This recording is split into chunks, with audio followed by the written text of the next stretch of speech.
Thanks for joining us. We're tracking developments in Borno State, where Governor Babagana Zulum has expressed concern over escalating attacks by Boko Haram and ISWAP, terrorists across the state. He wants the federal government and security agencies to take decisive action before the situation gets out of control. Senior reporter Jesse Tafida has details. Communities in Borno have recorded several attacks by insurgents. Some villages and military outposts have been dislodged in Sabongari, Wajiroko and Wulgo.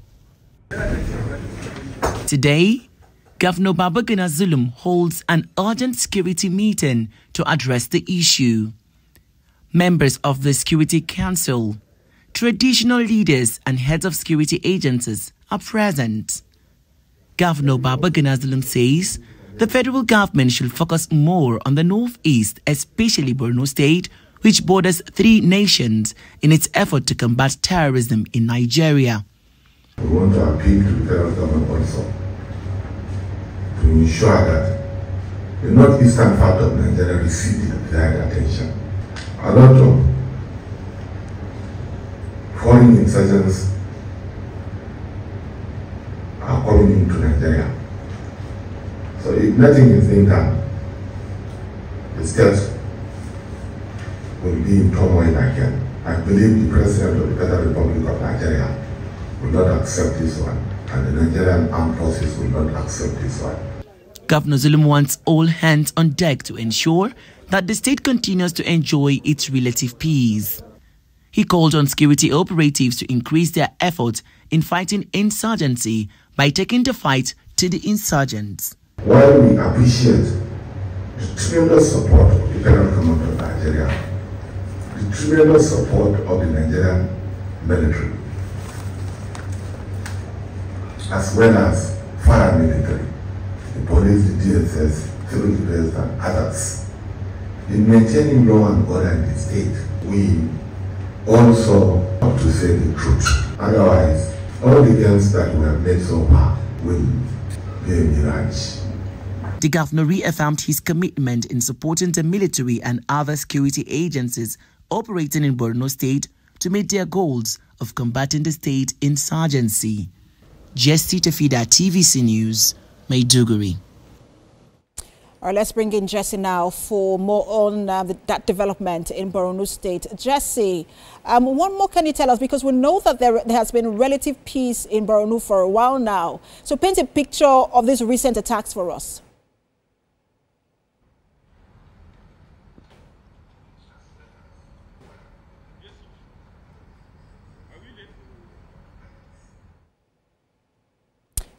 Jesse, I was asking you to... the governor's efforts in securing Borno State together with the security operatives has been massive. Over the years, Borno State under the Zulum administration has recorded relative peace.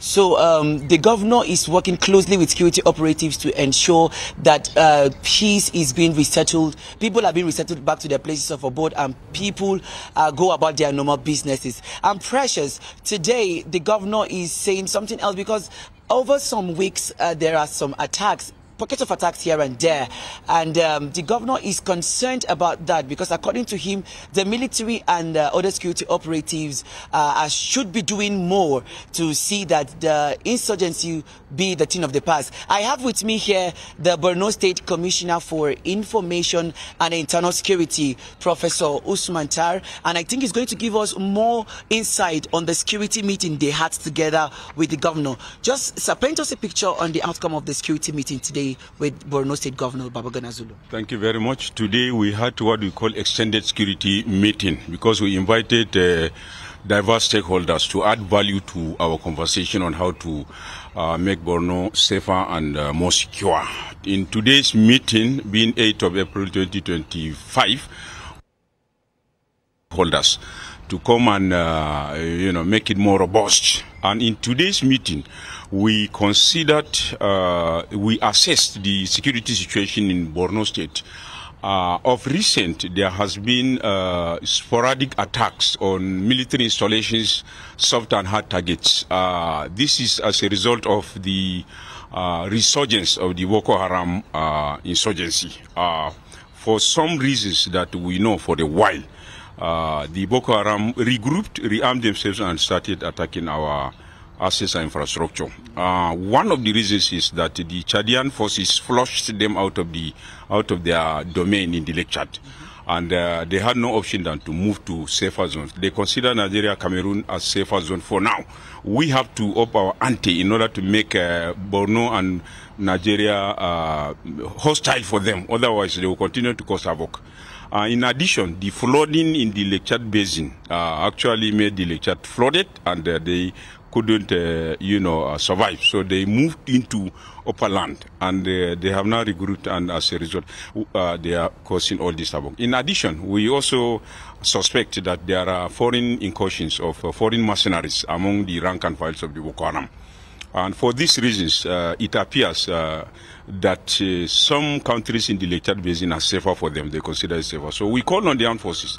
The federal government of Nigeria should actually pay more attention to the northeast. Otherwise, the ground that we covered in terms of security and resettlement of our people, we will lose the ground. It appears to us that the federal government is shifting attention to the northwest for obvious reasons.